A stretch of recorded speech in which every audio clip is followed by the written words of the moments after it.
Крым с любовью. В Симферополе началась выставка предметов крымско-татарского быта и искусства. Среди экспонатов более сотни работ мастеров из творческого проекта «Крымский стиль». Инициатор творческого объединения – художник и искусствовед Мамут Чурлу. За 12 лет существования проект объединил 60 мастеров из разных областей искусств. Выставка будет проходить в Доме художника до 4 марта.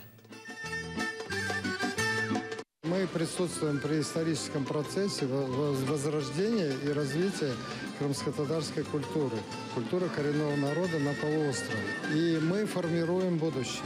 Мы формируем будущее Крыма. Я поражен. Очень красиво.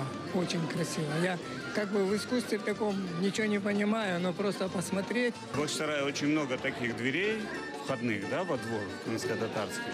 Но они очень плохо сохранились. И пока никто это не делал, мне стало интересно.